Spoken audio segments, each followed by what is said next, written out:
ada sebuah doa yang diabadikan oleh Allah Subhanahu wa taala dalam Quran adalah Rabbana atina fid dunya hasanah wa fil akhirati hasanah wa qina azabannar. Doa yang pendek ini mengandung makna, mengandung harapan kita kepada Allah Subhanahu wa taala bahwa kita mengharapkan, bahwa kita mendambakan, kita mencita-citakan kebaikan di dunia ini, hasanah fid dunya dan hasanah fil akhirah, dan kebaikan di akhirat kelak. Islam menuntut kita tidak hanya kita mewujudkan kebaikan di dunia tapi mengabaikan akhirat. Kita kerja dalam kehidupan sehari-hari, kerja, tapi kita melupakan masjid, melupakan mushola, melupakan ibadah kita. Tidak. Atau sebaliknya, kita hanya berzikir, bersolat saja dalam masjid, tetapi kita lupa bahwa aktivitas kerja dan bagian kita dunia ini tidak kita siapkan. Tidak seperti itu. Tetapi Islam adalah menyeimbangkan antara kehidupan dunia dan kehidupan akhirat. Allah menggariskan apa ketentuan-ketentuan yang kita lakukan di dunia ini sehingga kita memperoleh kebaikan di dunia dan kebaikan di akhirat. Dalam surah Ra'd ayat 19 sampai 24 minimal ada 4 yang harus kita aplikasikan dalam kehidupan kita, yang insya Allah dengan itu kita akan memperoleh hasanah fid dunya dan hasanah fil akhirah. Yang pertama kata Allah, ulul albab. Ulul albab bahasa kitanya adalah orang yang senantiasa dalam kehidupannya bisa mengambil ibrah, bisa mengambil pembelajaran terhadap fenomena-fenomena yang terjadi di lingkungan kita. Mulai dari lingkungan terkecil, lingkungan keluarga, lingkungan masyarakat, dan lingkungan terluas. Apa itu fenomena? Fenomena terbagi dua, ada yang namanya fenomena alam dan ada fenomena sosial. Fenomena alam misalnya banjir, gunung meletus, tsunami, gempa, dan sebagainya. Semua itu dikategorikan sebagai fenomena alam. Apabila itu terjadi dan kita bisa mengingatkan diri kita bahwa kehidupan ini sementara, fenomena itu bisa mengingatkan bahwa kehidupan kita ini adalah akan kembali kepada Allah, dan kita bisa meningkatkan ibadah kita kepada Allah, meningkatkan diri kita kepada Allah.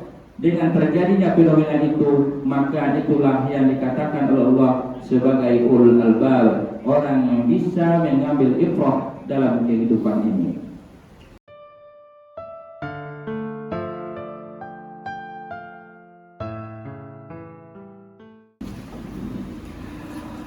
Alhamdulillahilladzi anzala as-sakinah fi qulubil mu'minin liyazdadu imanan ma'a imanihim.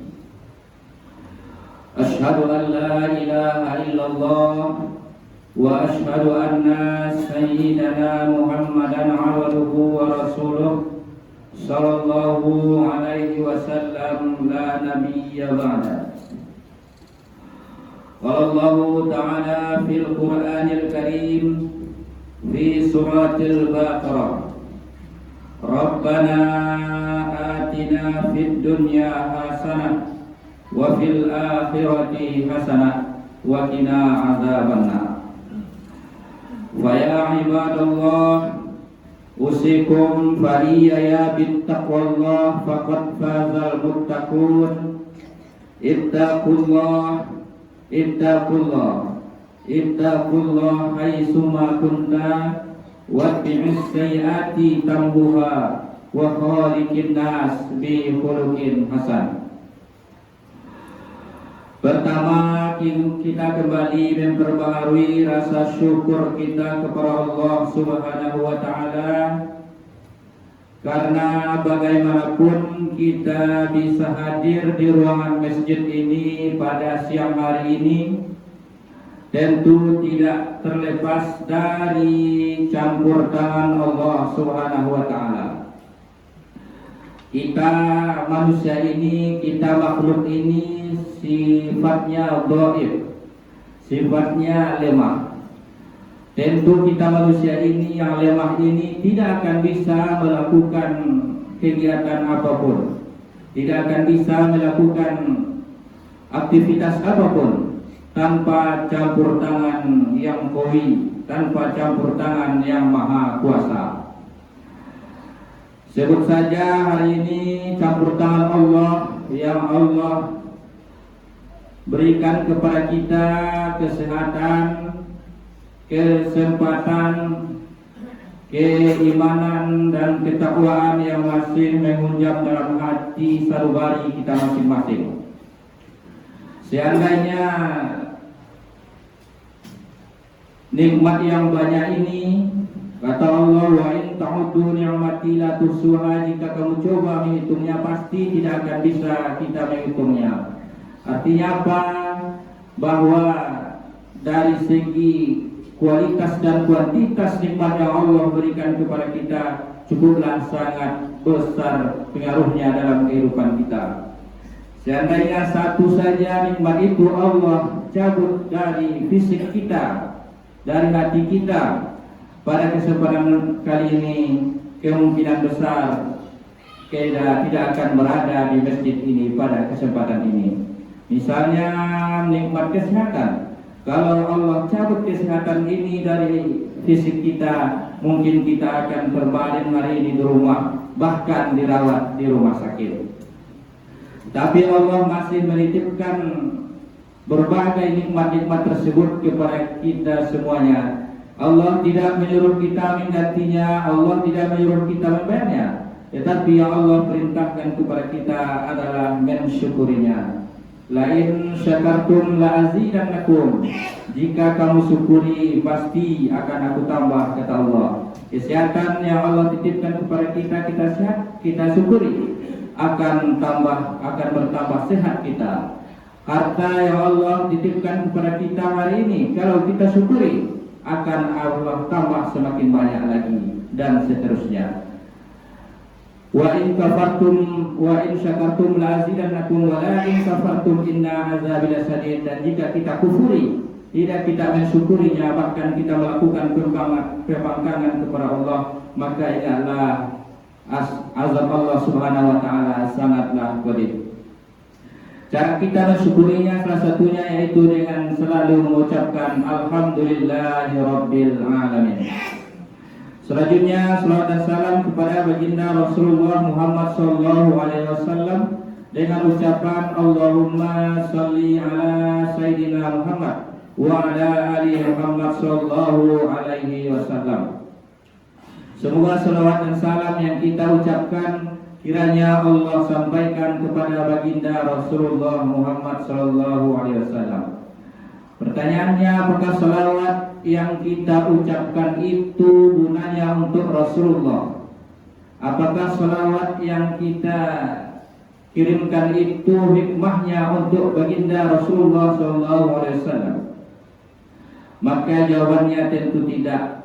Jawabannya dalam hadis Rasulullah sallallahu alaihi wasallam, satu kali kita bersalawat kata Rasul, Allah balas dengan isruna hasanah. Satu kali kita bersalawat, Allah balas dengan 20 kebaikan. Kebaikan yang dimaksud banyak, mulai dari kesehatan umur, keluarga, anak cucu yang Allah titipkan kepada kita. Semuanya itu adalah bentuk kebaikan-kebaikan yang Allah titipkan kepada kita.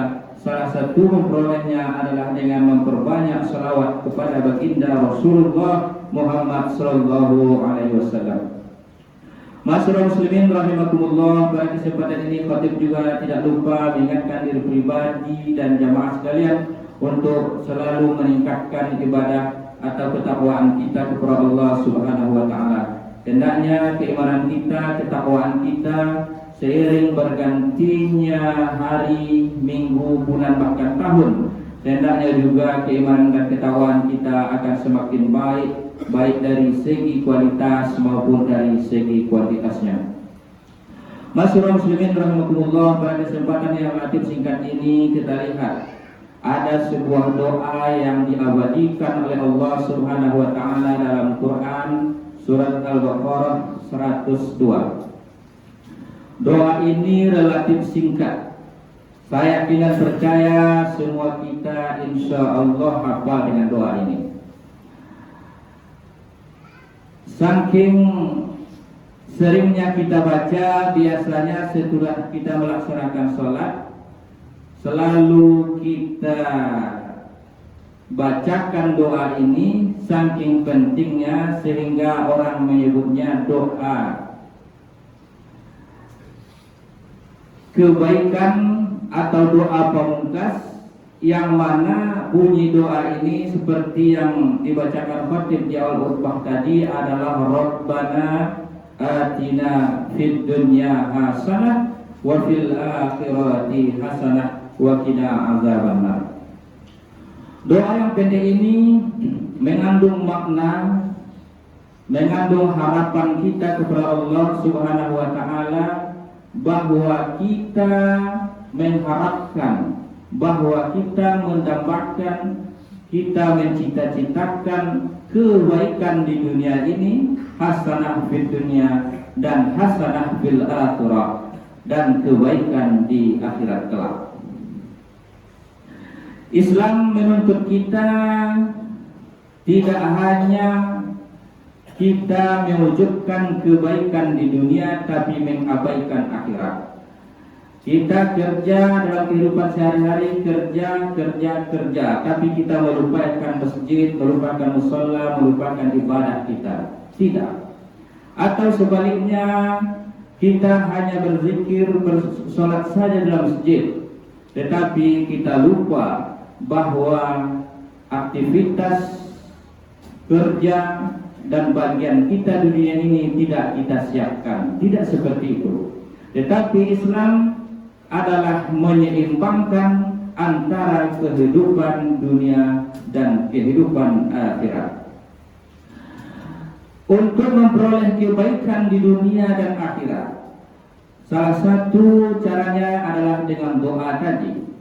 Di samping kita berdoa kepada Allah Subhanahu wa taala, juga kita dituntut oleh Allah Subhanahu wa taala untuk yang namanya bekerja atau berusaha untuk mewujudkan kebaikan di dunia dan akhirat itu.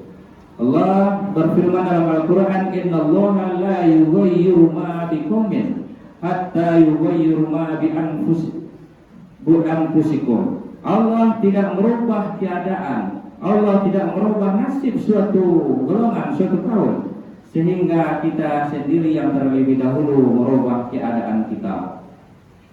Allah menggariskan apa ketentuan-ketentuan yang kita lakukan di dunia ini sehingga kita memperoleh kebaikan di dunia dan kebaikan di akhirat.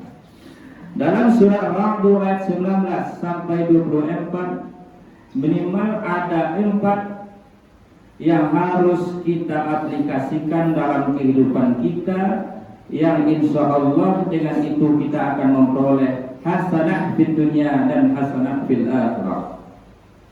Yang pertama kata Allah, ulul albab. Ulul albab bahasa kitanya adalah orang yang senantiasa dalam kehidupannya bisa mengambil ibrah, bisa mengambil pembelajaran terhadap fenomena-fenomena yang terjadi di lingkungan kita. Mulai dari lingkungan terkecil, lingkungan keluarga, lingkungan masyarakat, dan lingkungan terluas. Apa itu fenomena? Fenomena terbagi dua, ada yang namanya fenomena alam dan ada fenomena sosial. Fenomena alam misalnya banjir, gunung meletus, tsunami, gempa, dan sebagainya. Semua itu dikategorikan sebagai fenomena alam. Apabila itu terjadi dan kita bisa mengingatkan diri kita bahwa kehidupan ini sementara, fenomena itu bisa mengingatkan bahwa kehidupan kita ini adalah akan kembali kepada Allah, dan kita bisa meningkatkan ibadah kita kepada Allah, mendekatkan diri kita kepada Allah. Dengan terjadinya fenomena itu, maka itulah yang dikatakan oleh Allah sebagai ulul albab, orang yang bisa mengambil ibrah dalam kehidupan ini. Yang terpenting ada namanya fenomena sosial.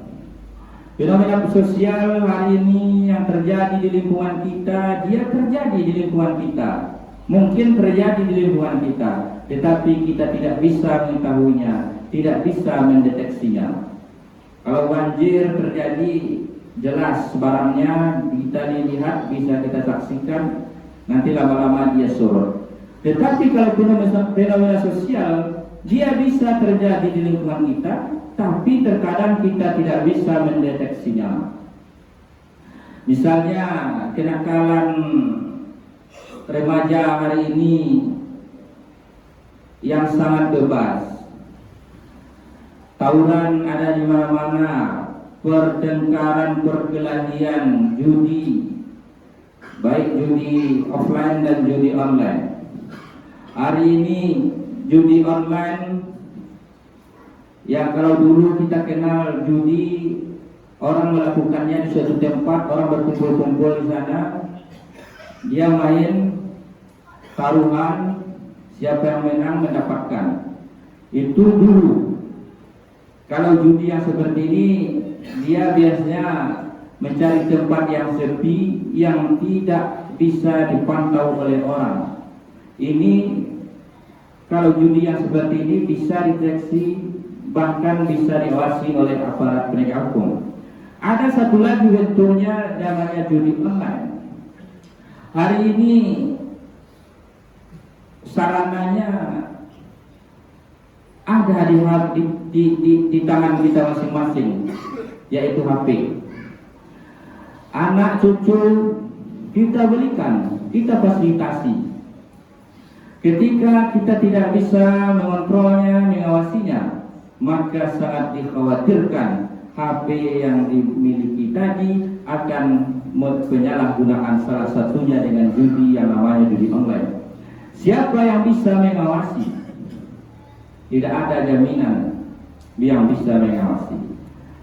Kementerian Kondisi merilis lebih dari 2 juta penduduk Indonesia ini terlibat yang namanya judi online. Dari 300 juta penduduk Indonesia, lebih dari 2 juta terlibat judi. Siapa yang bertanggung jawab? Siapa yang bisa mengawasi? Karena ini akan berdampak terhadap sendi-sendi kehidupan sosial kita, berdampak terhadap kehidupan berkeluarga, berdampak terhadap agama kita. Allah Subhanahu wa taala berfirman, innamal khamru wal maisir wal azlam wal ansab rijzum min amalis syaitan. Sesungguhnya mengkonsumsi khamar, kata Allah, main judi, baik judi online maupun offline, mempersembahkan sesembahan kepada berhala, mengundi nasib, adalah bagian dari perbuatan syaitan. Kita tentu tidak ingin perbuatan kita, karakter kita Allah samakan dengan karakternya setan, karena jelas setan itu adalah aduwwum mubin, musuh yang nyata bagi kita. Masyaallah muslimin rahimakumullah, yang kedua adalah allazina yafuna bi ahdillah, orang yang menepati janjinya dengan Allah Subhanahu wa taala. Pertanyaannya, apa janji kita dengan Allah? Di mana kita berjanji dengan Allah? Dan kapan kita berjanji dengan Allah? Kapan kita berjanji dengan Allah? Itu di zaman azali. Zaman azali ini sebelum kita terlahir ke dunia ini, ada namanya zaman azali. Di mana? Di rahim ibu kita masing-masing. Apa janji kita dengan Allah? Itu jawabannya ada dalam surat Al-A'raf 172. Alastu bi rabbikum. Allah tanya kepada kita setelah dalam hadis diceritakan Di dalam rahim ibu kita itu 40 hari kita berupa air, tambah 40 hari lagi berubah menjadi darah, tambah 40 hari lagi berubah menjadi daging. Setelah 120 hari kita di rahim ibu kita masing-masing, walufiqa fihi roh, Allah tiupkan ke daging tadi roh, sehingga daging itu menjadi calon bayi, sehingga daging itu telah hidup sebab roh telah Allah tiupkan. Ketika roh telah Allah tiupkan, Allah tanya kepada kita, lastu birabbikum, maukah kamu mengakui saya sebagai Tuhan kamu? Nanti kamu setelah kamu terlahir ke dunia, maukah kamu taat dan patuh kepadaku? Setelah kamu terlahir ke dunia, maukah kamu menahan diri kamu untuk menjauhi hal-hal yang saya larang, kata Allah? Apa jawaban kita? Apakah kita tidak menyanggupi? Apakah kita menidakkan pertanyaan Allah ini? Jawaban kita ternyata mengiyakan. Alastu birabbikum bala syahidna. Jawaban kita adalah bala syahidna. Kita menyanggupi, kita mengiyakan bahwa Allah adalah Tuhan kita, dan kita menyanggupi bahwa setelah kita terlahir ke dunia kelak, kita akan taat dan patuh kepada Allah Subhanahu wa ta'ala. Janji kita dengan sesama manusia saja ketika kita tidak tepati, maka agama menyebutnya sebagai munafik, dan munafik itu asfala safilin, tempatnya di neraka terendah. Itu baru janji antara sesama kita manusia ketika tidak ditepati. Bagaimana janji kita dengan Allah? Yaitu kita berjanji dengan Allah untuk patuh dan taat kepadanya di dunia ini. Ketika kita tidak penuhi, maka tentu kebaikan akan jauh dari diri kita, maupun di dunia ini maupun di akhirat kelak. Yang ketiga adalah waqafuna su'al hisab, orang yang takut terhadap buruknya hisab. Di dunia ini, setelah kita berpindah alam nanti ke alam kubur, setelah dunia ini Allah luluh lantakkan, Allah kiamatkan, semua yang berada di alam kubur yub'atsun, Allah bangkitkan lagi. Setelah Allah bangkitkan, tibalah yang namanya yaumil hisab, hari perhitungan. Pengadilan Allah ditetapkan waktu itu. Kita final, apakah kita ini akan belok kanan atau belok kiri. Kita di situ final, apakah kita akan masuk surganya Allah atau masuk nerakanya Allah. Semua tindakan kita di dunia ini, semua perilaku kita di dunia ini akan kita pertanggungjawabkan di sana. Kalau kita lihat di pengadilan dunia, misalnya Komisi Pemberantasan Korupsi tangkap tangan, orangnya jelas, pelakunya jelas, perbuatan kesalahannya jelas, saksinya jelas, semuanya ada dan dibawa ke pengadilan. Orang yang tertangkap tangan tadi di pengadilan, dia akan bisa berkilah, dia akan bisa mengatakan A, B, C, D, semuanya dia katakan untuk menutupi apa yang dia perbuat, untuk menutupi kesalahan yang dia perbuat. Bahkan dia bisa membawa pengacara untuk membenarkan atau untuk meringankan apa kesalahan yang dia lakukan. Itu pengadilan dunia. Kalau yaumil hisab, pengadilannya Allah Subhanahu wa ta'ala, kata Allah, al-yawma nakhtimu ala afwahihim.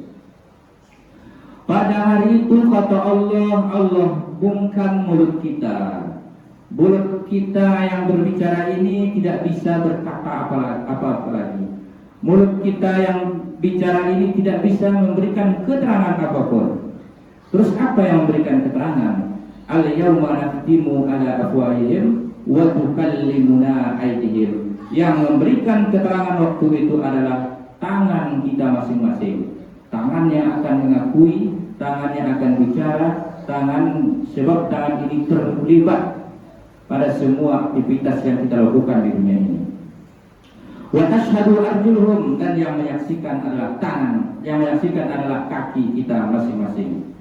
Masyaallah muslimin rahimakumullah, sehingga Sayyidina Ali radhiyallahu anhu berkata, hasibu qabla an tuhasibu. Evaluasilah dirimu, nilailah dirimu, hisablah dirimu di dunia ini sebelum Allah kelak mengevaluasi dan menghisab diri kamu di yaumil akhir. Masyarakat muslimin rahimakumullah, yang terakhir adalah wallazina sabaru ibtigha'a wajhi rabbihim, orang yang sabar dalam melaksanakan perintah-perintah Allah Subhanahu wa taala.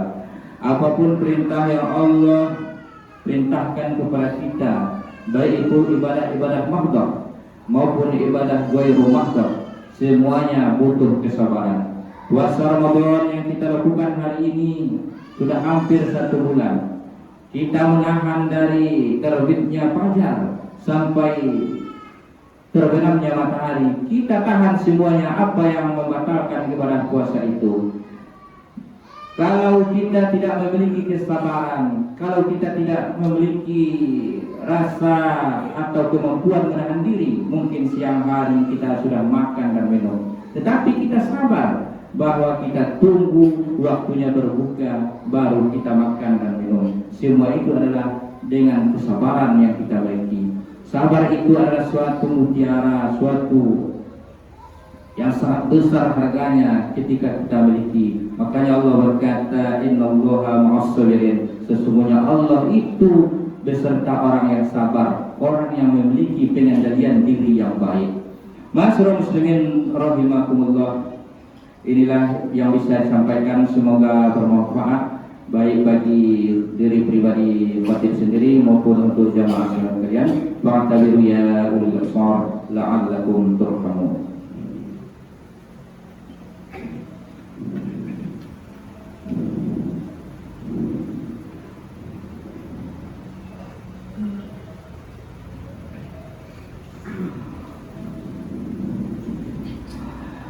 Alhamdulillah Rabbil Alamin, hamdan yuwafi ni'amahu wa yukafi mazidah.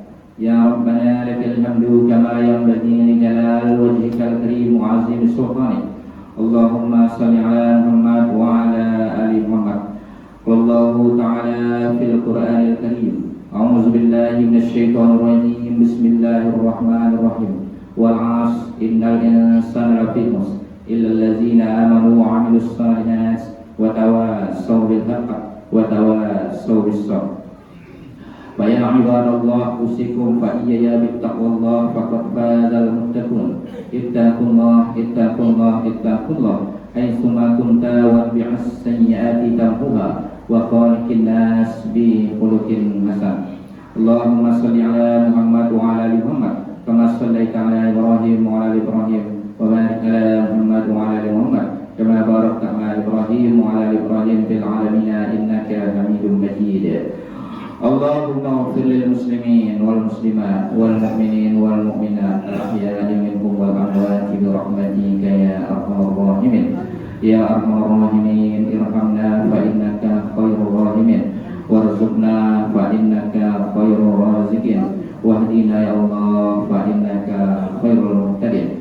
Allahumma la sahla illa ma ja'altahu sahla wa anta taj'alul hazna idza sila sahla. Ya muhawwilul ahwal hawwil halana ila ahsanil hal bihawlika wa bi quwwatika wa bi rahmatika ya arhamar rahimin.